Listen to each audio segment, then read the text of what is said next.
Hoy nos toca hablar sobre las reacciones adversas en la transfusión sanguínea o también llamado RATS en transfusión. ¿Cuál es la definición de una? Dentro de la definición hablaremos que la transfusión de sangre es una restitución de sangre o de alguno de sus componentes por productos similares de origen humano, obtenidos y conservados mediante procedimientos apropiados. El principio fundamental de la terapia transfusional es restablecer la función del componente faltante y no necesariamente la alteración cuantitativa que presenta el paciente, con lo que se corrige el defecto funcional. Se evita la sobrecarga de volumen del sistema circulatorio y se obtiene mayor eficiencia del recurso transfundido. Dentro de lo que es el área de transfusión sanguínea, chicos, tienen que recordar que para nosotros, en el área hematológica, siempre manejamos una frase: la mejor transfusión sanguínea es la que no se realiza. Significa que nosotros, por último recurso, recién hacemos la transfusión sanguínea. Previa a eso, utilizamos nuestra mejor arma secreta, que son las soluciones cristaloides. ¿Cuáles son los principios básicos de la terapia transfusional? Primero, administrar solo el componente deficitario o que se necesita. 2. Restablecer la función deficitaria y no solo un valor de laboratorio. 3. Los beneficios deben ser mayores que los riesgos que tenga el paciente. ¿Cuál es el objetivo de la transfusión sanguínea? Primero, restaurar la capacidad de transporte de oxígeno a los tejidos, utilizando los concentrados de glóbulos rojos o paquetes globulares. Objetivo 2. Restaurar la función hemostática mediante la administración de concentrado de plaquetas, plasma fresco congelado y el crío precipitado. Efectos adversos de la transfusión sanguínea. Cuando hablamos de los efectos adversos de la transfusión sanguínea, nos referimos a reacciones que ocurren en el paciente. Pueden ser antes de la transfusión, durante la transfusión o posterior a la transfusión. Para hablar de los efectos adversos, primero tenemos que hablar de conceptos básicos que se manejan en el área transfusional, como ser reacciones transfusionales. Las reacciones transfusionales son efectos o reacciones adversas que el paciente presenta o desarrolla con la administración de cualquier tipo de hemocomponente sanguíneo. ¿Qué es un efecto adverso? Es cualquier ocurrencia desfavorable que se asocia con un proceso realizado en el banco de sangre que puede llevar a la muerte o pone en riesgo la vida del paciente. También puede producir discapacidad o incapacidad de los pacientes. O también puede aumentar la morbimortalidad. ¿Qué es una reacción adversa? Es una respuesta inesperada en el donante o en el paciente que se asocia con la extracción o transfusión de sangre de algún hemocomponente. Ese puede ser fatal, poniendo en riesgo la vida del paciente.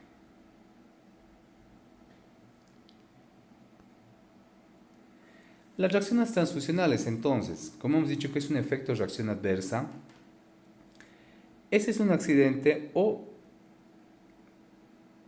incidente que se asocia con el acto transfusional, cuya magnitud y aparición en el tiempo es un carácter variable, pero repercute sobre el estado del paciente.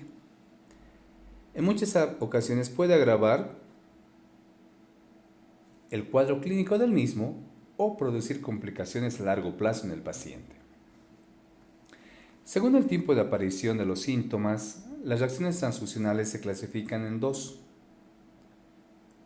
las inmediatas o agudas, en menos de 24 horas, y las tardías o retardadas, después de las 24 horas. ¿Cómo se categorizan las reacciones transfusionales? En reacciones inmunológicas, que pueden ser inmediatas o tardías.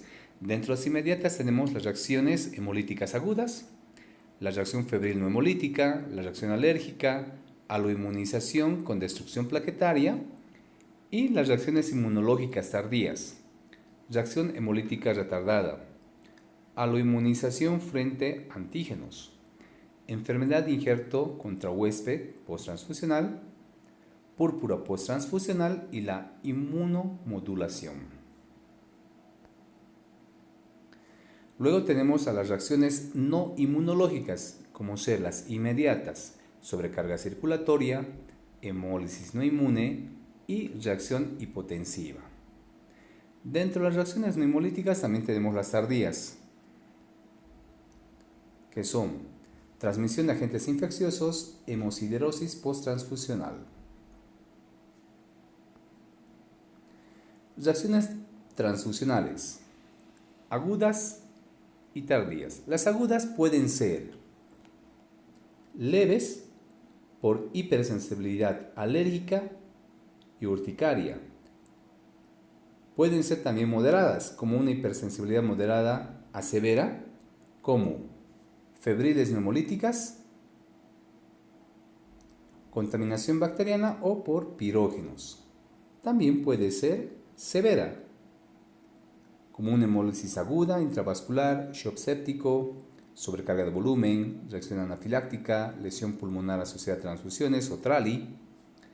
Y las reacciones transfusionales pueden ser tardías, como ser infecciones transmitidas por VIH-1, VIH-2, hepatitis B y C, treponema pallidum, trypanosoma cruzi, plasmodium. El treponema pallidum es de la sífilis, el Trypanosoma cruzi del Chagas, citomegalovirus. También tenemos el parvovirus 19, reacciones hemolíticas tardías, púrpura posttransfusión, enfermedad de injerto contra huésped y sobrecarga de hierro o hemosiderosis. ¿Cómo se produce una reacción transfusional?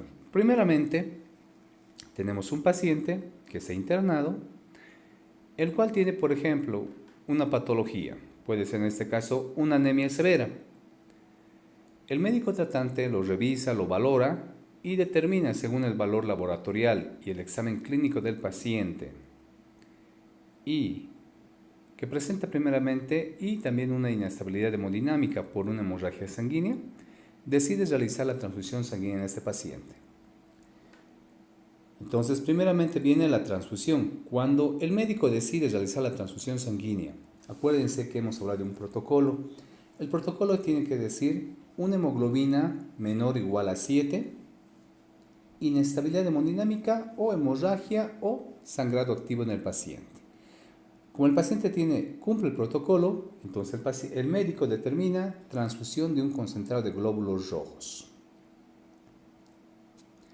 Entonces, después de la transfusión, entonces estamos transfundiendo un tipo de hemocomponente celular, en este caso un concentrado de glóbulos rojos, porque el paciente tiene una anemia severa.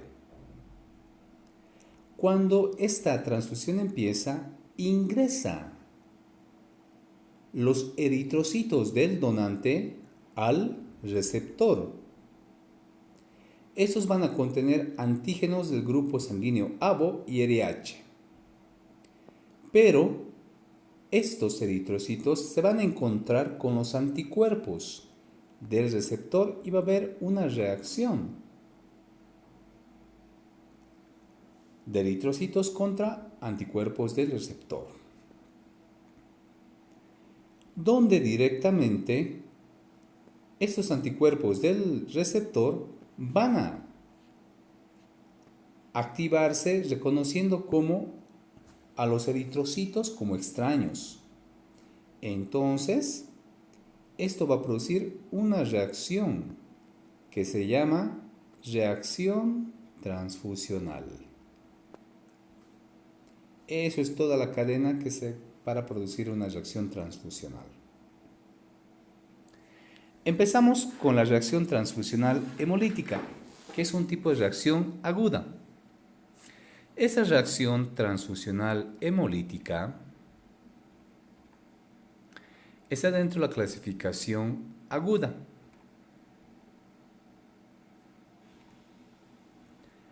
Esta puede ser leve debido a una liberación de histamina y proteínas en el torrente sanguíneo. Los síntomas que presenta el paciente van a ser reacciones cutáneas como ser urticaria, erupciones y el prurito o escozor.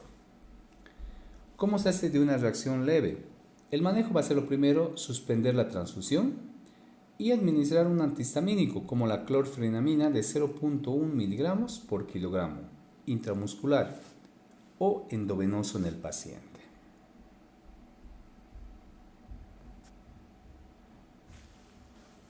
En caso que esta reacción hemolítica sea moderada, el paciente va a presentar fiebre y escalofríos por liberación de las citoquinas y por reacción de leucocitos.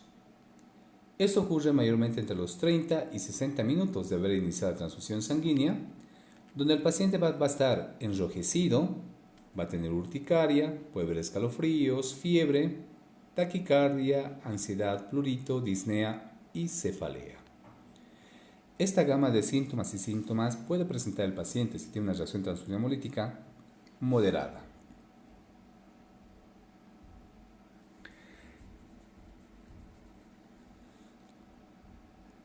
¿Cuál es el manejo del tratamiento?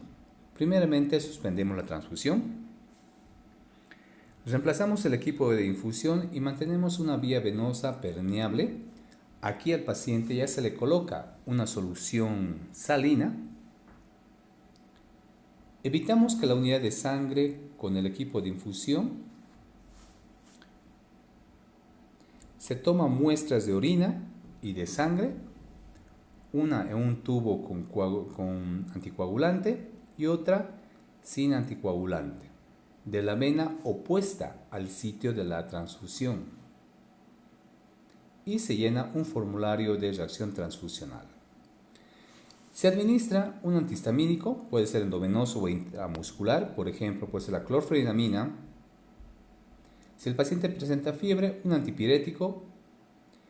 En este caso, si el paciente tiene buena tolerancia oral, podemos dar el paracetamol. Pero tenemos que evitar la aspirina o anticoagulantes plaquetarios, especialmente en pacientes trombopénicos. También puedes utilizar, en vez del paracetamol, la dipirona endovenosa. Tiene un efecto más rápido en nuestro paciente. También podemos administrar corticoides endovenosos y broncodilatadores. Si el paciente presenta algún tipo de reacción anafiláctica, por ejemplo, un broncoespasmo, estridor. También en el caso moderado tenemos que recolectar orina durante las primeras 24 horas para poder estudiar si existe hemólisis y posteriormente enviar al laboratorio. Es aquí donde tenemos que evaluar al paciente. Si tiene una mejoría clínica, reiniciamos lentamente la transfusión con una nueva unidad de sangre y observamos cuidadosamente si el paciente vuelve a presentar la reacción transfusional. En el caso que hay una reacción transfusional hemolítica severa, como una hemólisis aguda intravascular, contaminación bacteriana, shock séptico, sobrecarga de volumen, una reacción anafiláctica, injuria pulmonar, ¿qué manifestaciones clínicas va a presentar el paciente? Puede ir desde escalofríos, fiebre, cansancio, shock, taquicardia, hemoglobinuria. También puede haber el SID, la hemorragia intravascular diseminada, ansiedad, dolor torácico, distrés respiratorio, dolor lumbar, cefalea y disnea, sensación de falta de aire. ¿Cuál es el tratamiento en caso de una reacción transfusión hemolítica severa? Lo primero, suspender la transfusión, reemplazar el equipo de infusión y mantener vía venosa permeable con solución salina o solución fisiológica. Infundir el suero salino para mantener la presión arterial sistólica inicial entre 20 a 30 ml por kilogramo. Entonces, con la solución salina debemos mantener la presión arterial sistólica. Si está hipotenso, administrar en 5 minutos unos 200 a 300 ml a chorro y elevar las piernas del paciente.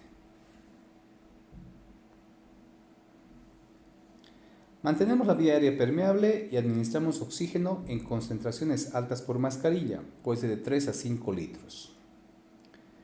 En el caso que el paciente no reaccione, podemos administrar ya adrenalina de 0.01 miligramos kilogramo vía intramuscular. Si el paciente presenta algún tipo de reacciones anafilácticas, corticoides, endovenoso y broncodilatadores, si va a haber características de anafilaxis como broncoespasmo o estridor. El corticoide que mayormente se utiliza va a ser puede utilizarse la betametasona o la hidrocortisona. También podemos administrar diuréticos, por ejemplo, como la furosemida en caso que haya encharcamiento o acumulación de líquido en el paciente o haya edema generalizado. Debemos hacer la toma de muestra de orina y muestra de sangre en un tubo con anticoagulante y en otro tubo sin anticoagulante. Siempre debemos tomar la punción de la vena puesta al sitio de la punción de la transfusión y enviar al banco de sangre para su respectivo laboratorio. Debemos analizar visualmente si existen signos de hemoglobinuria en la muestra de orina fresca. ¿Cómo vamos a ver que existe esta hemoglobinuria? La orina del paciente va a estar roja o rosado o salmonado.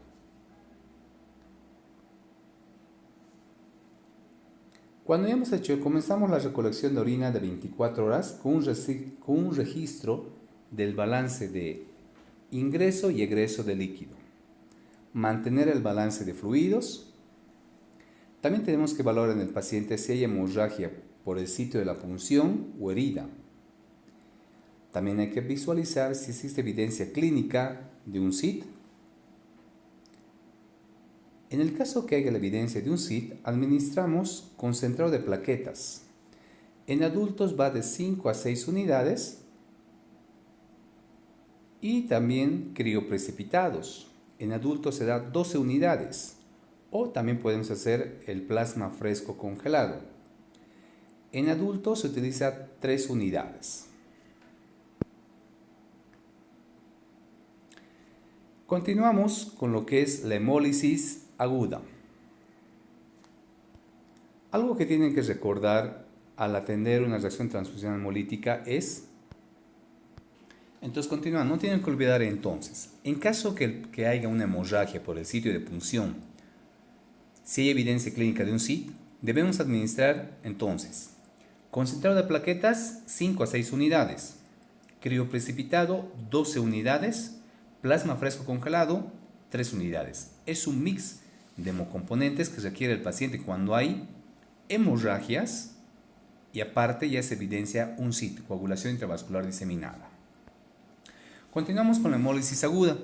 Es debido al receptor posee anticuerpos contra glóbulos rojos del donante.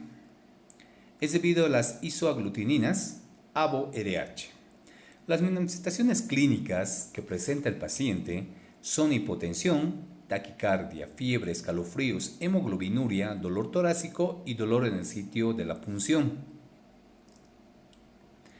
Reacciones febriles no hemolíticas. Son las más frecuentes las reacciones hemolíticas no febriles. Se caracterizan porque hay aumento de la temperatura de 1 grado centígrado en el paciente. Aquí hay que descartar otras causas de fiebre, no solamente la transfusión sanguínea, puede ser patologías de base o otro tipo de causa, puede ser también la contaminación bacteriana que puede producir el aumento de temperatura.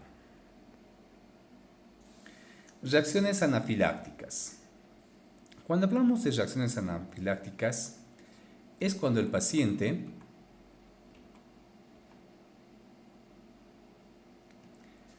va a presentar disnea, tos, náuseas, vómitos, hipotensión, broncoespasmo, puede un paro respiratorio, shock, pérdida de conciencia. Y esta reacción anafiláctica es debida a la presencia de anticuerpos anti-inmunoglobulina A contra algún tipo de medicamento que al receptor se le está dando, puede ser la penicilina o algún otro tipo de sustancia que tenga el paciente receptor en su cuerpo. En este caso se tiene que hacer la administración de adrenalina de 0,5 ml a 1 ml de manera subcutánea para poder restablecer el déficit de inmunoglobulina A que tiene el paciente. Luego entramos a lo que es lesión pulmonar aguda, o también llamado TRALI. Esto es debido a los anticuerpos anti-HLA que se unen a los leucocitos del receptor. Forman agregados en vasos sanguíneos de los pulmones, producen la liberación de mediadores inflamatorios,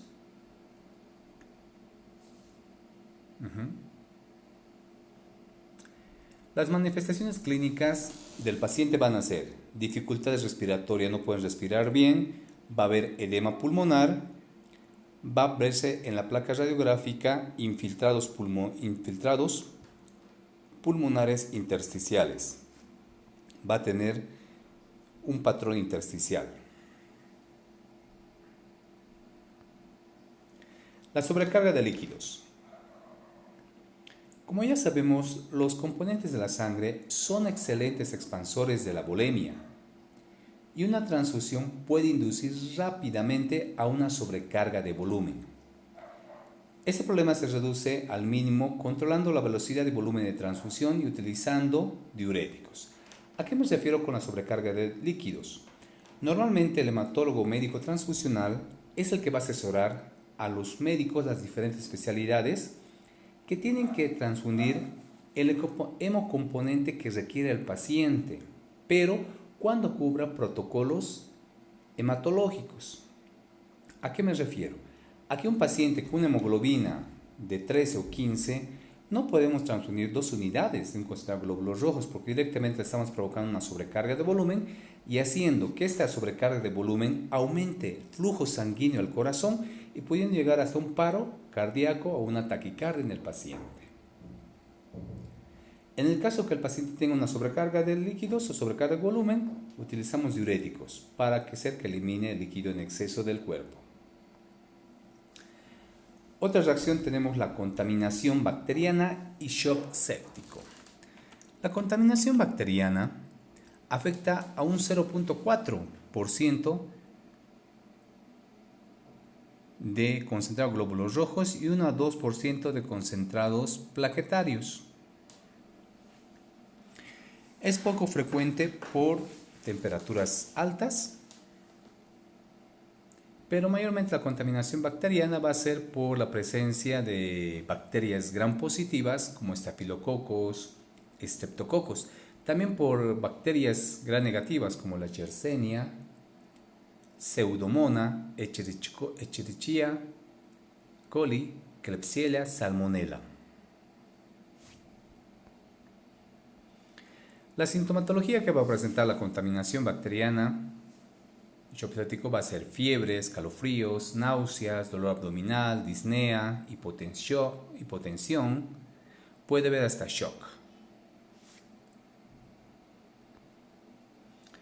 También tenemos infecciones transmitidas, como sea el VIH, 21 días después de la exposición y por detección del virus P24 por un laboratorio. También puede ser por un virus linfotrópico de células T humanas, HTLV por trastornos neurológicos y leucemia de células T.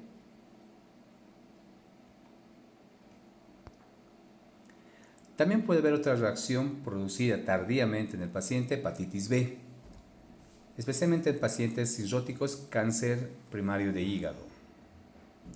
Raras veces se puede hacer la transmisión sanguínea de la hepatitis A en el paciente.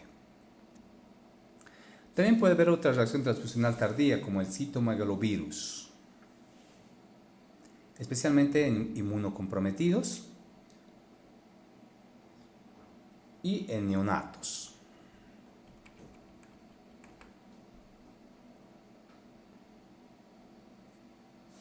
Otras reacciones transfusionales tardías pueden ser la sífilis, Chagas, parvovirus B19, malaria, el Burgdorferi y la enfermedad de Creutzfeldt-Jacobs. Cuando hablamos de reacciones transfusionales tardías, tenemos también que hablar de las reacciones posttransfusionales hemolíticas y serológicas tardías. Se presentan en pacientes previamente sensibilizados a haloantígenos eritrocitarios. También tenemos la púrpura posttransfusión. La púrpura posttransfusión, causada por anticuerpos dirigidos contra plaquetas en el receptor y con la presencia de trombocitopenias severas que duran de 5 a 10 días de antecedente. También tenemos la enfermedad de injerto versus huésped por inmunodeficiencia debido a receptores de trasplantes de médula ósea por inmunocompetencia de antígeno HLA compatible. Entonces hasta ahí serían, pero lo que me interesa enseñarles también, chicos, es que cuando tengan una reacción transfusional, lo primero tenemos que hacer lo que se llama activar el protocolo RAT. ¿Y qué es el protocolo RAT? El protocolo RAT es, primero, paramos o suspendemos la transfusión sanguínea. 2. Avisamos al médico tratante. 3. Tomamos muestra de la unidad de sangre, la tubuladura y del paciente. Y 4. Tratamos y atendemos la reacción transfusional que presenta el paciente. Ese es el protocolo que tienen que activar ustedes, ni bien tengan una reacción transfusional en un paciente. Cuando se activa este protocolo RAT, también tenemos que activar lo que se llama la hemovigilancia.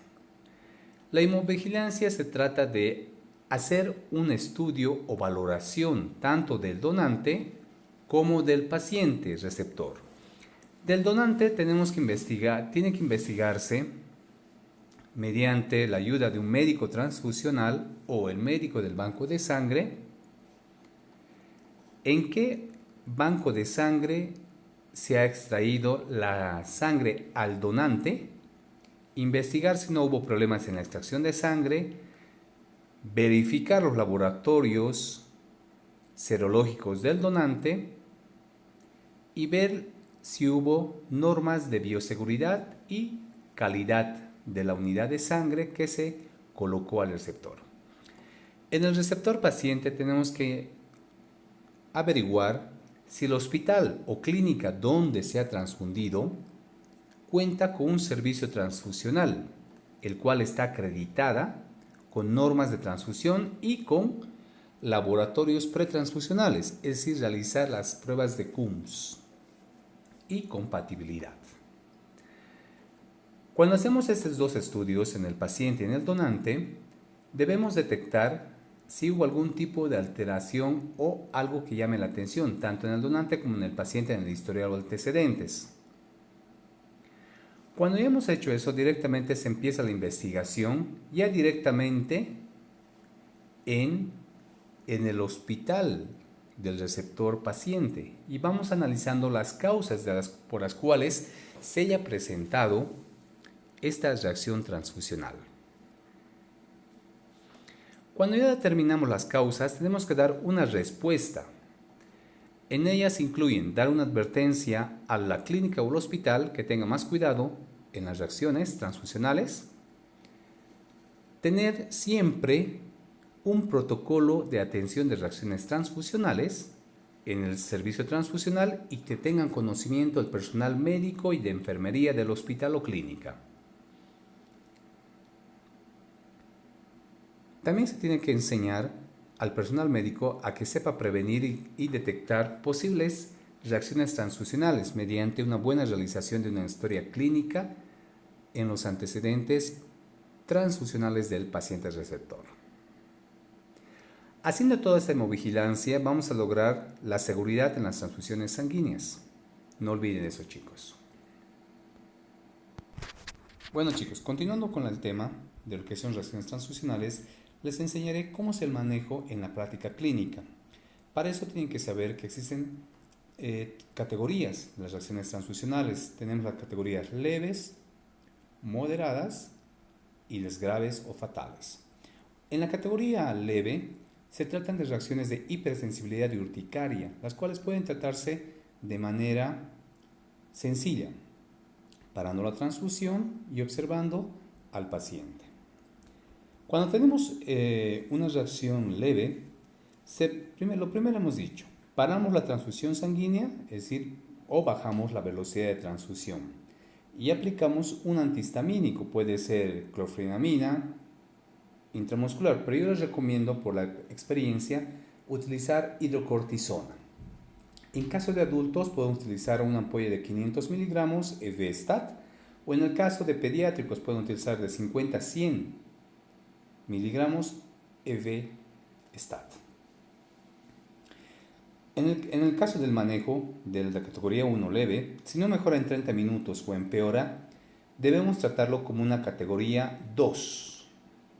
Y en la categoría 2 tenemos a la hipersensibilidad moderada severa. Tenemos reacciones urticariales severas, reacciones febriles neumolíticas, por inmunoglobulinas versus leucocitos o por plaquetas o por inmunoglobulinas versus proteínas. En la categoría 2 también está por contaminación bacteriana. ¿Cómo hacemos el manejo? Si el paciente es conocido por una reacción febril neumolítica anteriormente que tuvo, el médico tiene que administrar una hora antes de la transfusión acetaminofén o paracetamol de 10 a 15 miligramos kilogramo vía oral, o en su defecto colocarle dipirona. En este tipo de paciente de la categoría 2, como hemos hablado más antes, debemos evitar el antiagregante o la aspirina con antecedentes de trombocitopenias. Cuando ya hemos empezado la transfusión, debemos repetir la administración del antipirético a las 3 horas de haber iniciado. Cuando ya está por terminar la transfusión, otra vez se quedará al paciente vía oral o endovenoso. ¿Cómo es el tratamiento categoría 2? Es la secuencia que tienen que seguir ustedes, chicos. Primero, suspendemos la transfusión, notificamos al médico responsable y al servicio transfusional, enviamos la unidad de sangre del paciente, una muestra de orina fresca y 2 muestras de sangre del paciente, el receptor, en tubo con anticoagulante y en otro tubo sin anticoagulante, de la vena opuesta al sitio de la transfusión. Administramos antihistamínico intramuscular y un antipirético, los dos pueden ser endovenosos. Administramos corticosteroides endovenosos o broncodilatadores si hay características de anafilaxia, como ser broncoespasmo o estridor. Recolectamos orina en 24 horas para evidenciar hemólisis y mandamos al laboratorio para su análisis. Si observamos mejoría clínica en el receptor, reiniciamos la transfusión con una nueva unidad, ya no la que tuvo la reacción transfusional, y observamos cuidadosamente al paciente receptor. Categoría 3. Reacción que pone en riesgo la vida del paciente. Esta se presenta cuando hay hemólisis aguda intravascular. Se puede observar la reacción en un paciente consciente en pocos minutos con tan solo 5 a 10 ml de sangre transfundida, por lo que siempre se debe monitorear al paciente durante la transfusión sanguínea. ¿Qué me refiero? Cuando ustedes estén en el internado, directamente hay un interno en el área de medicina transfusional, el cual es capacitado, lo capacita en todo el manejo de la transfusión sanguínea. ¿Por qué se lo capacita? Es que directamente él, ya cuando maneja, se encarga de hacer las transfusiones sanguíneas y hacer el seguimiento. ¿Qué quiero decir? Que el interno de transfusión se queda desde el inicio hasta la conclusión de la transfusión, es decir, se queda al lado del paciente junto a la enfermera tomando signos vitales 3 horas. Porque durante esas 3 horas puede presentarse algún tipo de reacción transfusional en el paciente. Dentro de la categoría 3 también tenemos la contaminación bacteriana con shock séptico, la sobrecarga de volumen, reacciones anafilácticas, injuria pulmonar asociada a transfusiones o también llamado TRALI. ¿Cómo hacemos el manejo de la categoría 3? Suspendemos la transfusión, infundimos solución fisiológica 20 a 30 ml por kilogramo de peso del paciente para mantener una presión sistólica dentro del parámetro normal. Si el paciente está hipotenso, administramos en 5 minutos una unidad de solución fisiológica chorro, elevamos las piernas del paciente. Mantenemos vía aérea permeable y administramos oxígeno por mascarilla de 3 a 5 litros. ¿Por qué no lo hacemos por puntas nasales? Porque las puntas nasales solo aguantan hasta 3 litros y nosotros necesitamos de 3 a 5 litros colocar al paciente. Administramos adrenalina de 0.01 miligramo kilogramo de peso, intramuscular lento. Se administra corticosteroides endovenosos como el hidrocortisona y broncodilatadores si existe características de anafilaxia. Buscamos si hay broncoespasmo y estridón al paciente. En el caso que haya edema en el paciente, acumulación de líquidos o encharcamiento, administramos diuréticos como la furosemida de 1 miligramo kilogramo endovenoso. Notificamos al médico responsable y al servicio transfusional. Enviamos la unidad de sangre con una muestra de orina fresca, 2 muestras de sangre del paciente en tubo con coagulante y otro sin anticoagulante, de la vena opuesta al brazo de la transfusión. Revisamos visualmente la muestra de orina del paciente para ver si hay signos de hemoglobinuria, como les dije más antes. ¿Y cómo sabemos si va a ver eso? La orina va a estar roja o rosada. Continuando con el manejo de la categoría 3, comenzamos la recolección de orina en 24 horas y empezamos a utilizar la cartilla de balance de fluidos, ingreso y egreso de orina. Evaluamos si hay un sangrado activo en sitio de la punción o herida, si hay evidencia clínica o laboratorio de SIT. Administramos, como dijimos, 5 a 6 unidades de plaquetas, 12 de crioprecipitados o plasma fresco congelado de 3 unidades. Reevaluamos la hipotensión y administramos soluciones salinas o ionotrópicos. Si el flujo urinario está cayendo o hay evidencia de LRA, aumento de la creatinina, BUM o potasio, administramos furosemida, manteniendo cuidadosamente el balance de fluidos, considerando la infusión de dopamina si fuera posible, y hacer una valoración con un nefrólogo, porque este paciente puede requerir diálisis. Cuando hablamos del punto 13, si el flujo urinario está cayendo o hay evidencia laboratorial de injuria renal, entonces sí o sí hay que buscar la valoración o ayuda de un nefrólogo. Si se sospecha bacteremia, es decir, el paciente presenta escalofrío, fiebre, colapso, sin evidencia de reacción hemolítica, iniciamos antibióticos de amplio espectro que cubra pseudomonas y gram positivos. Extraemos sangre para hemocultivo previo al antibiótico. Mayormente utilizamos antibióticos de gran espectro. Mepenem. El pronóstico de este paciente es que presenta reacciones transfusionales graves o anafilácticas son de gran importancia, ya que van del 6 al 10%, tienen resultados fatales. Hay algo que tengo que también enseñarles. ¿Cuáles son los grupos de riesgo en la reacción transfusional? Se presenta mayormente en mujeres. De cada 200, solo uno de los casos se da en hombres. La mayoría de los casos se da en mujeres posparto que recibieron transfusiones. Entonces, mayormente las transfusiones en los hospitales, es decir, las que más necesitan son pacientes ginecológicas posparto o dentro del parto.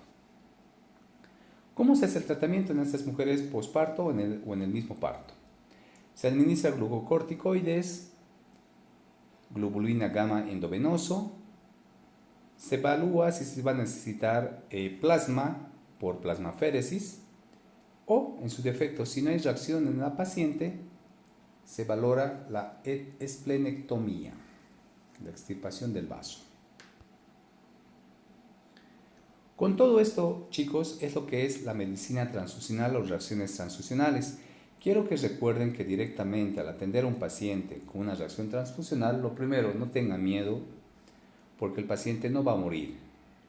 Muchas veces el médico o el interno tiene miedo a atender una reacción transfusional y por lo cual lo refiere a un hospital de tercer nivel. Ustedes lo pueden manejar, pero previa capacitación adecuada en medicina transfusional lo pueden manejar ustedes sin ningún problema, chicos. Un ejemplo que les doy para que ustedes puedan entender lo que es el manejo de las reacciones transfusionales. Por ejemplo, tiene un paciente que está internado por una anemia severa. El paciente al ingreso tenía una hemoglobina de 5, por lo cual el médico decide su transfusión sanguínea con un concentrado de glóbulos rojos. El interno con la enfermera inicia la transfusión sanguínea al lado del médico transfusional. A los 20 minutos el paciente empieza a tener escalofríos, fiebre, la temperatura llega hasta 39, casi 40 grados centígrados.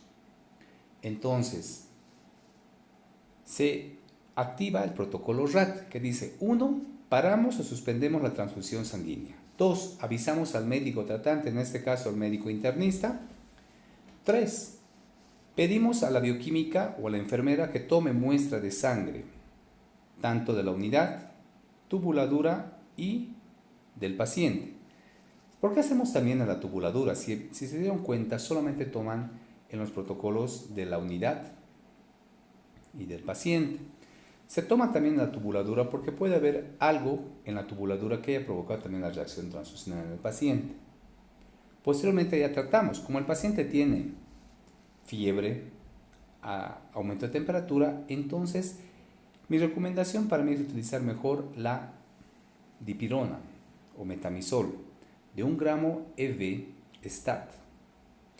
Después de que hemos colocado, observamos por media hora, 45 minutos, si la temperatura disminuye en el paciente, podemos volver a reiniciar la unidad de sangre y observar los primeros 15 a 20 minutos. Si el paciente no tiene aumento de temperatura, continuamos y terminamos hasta finalizar la transfusión sanguínea del paciente. En el caso que el paciente vuelva a tener la reacción transfusional, sacamos la unidad de sangre y se le envía con las muestras de sangre al servicio transfusional para volver a hacer sus laboratorios de compatibilidad. Nosotros, el médico transfusional o hematólogo, llama al banco de sangre central y pide directamente otro tipo de hemocomponente. En este caso pedimos lo que se llama glóbulos rojos lavados. ¿Por qué pedimos glóbulos rojos lavados? Porque es otro tipo de hemocomponente el cual se le lava a los glóbulos rojos con solución fisiológica, eliminando leucocitos y las citoquinas. Esos dos componentes son los que provocan mayormente las reacciones transfusionales en los pacientes. Entonces, teniendo ya un concentrado de glóbulos rojos lavados, directamente el paciente ya no va a tener ningún tipo de reacción, pero también hay que anotar ese dato importante en la historia clínica en grande. Paciente tuvo reacción transfusional al concentrado de glóbulos rojos normal, para que la próxima vez cualquier otro médico que atienda al paciente ya sepa y no coloque glóbulos rojos normales, sino un concentrado de glóbulos rojos lavados. Con esto directamente ya pueden atender a un paciente. Hasta ahí es lo que se llama, se les va a mandar un trabajo y un video para que lo vean y pueden entender un poco mejor lo que es reacciones transfusionales. Muchas gracias, chicos.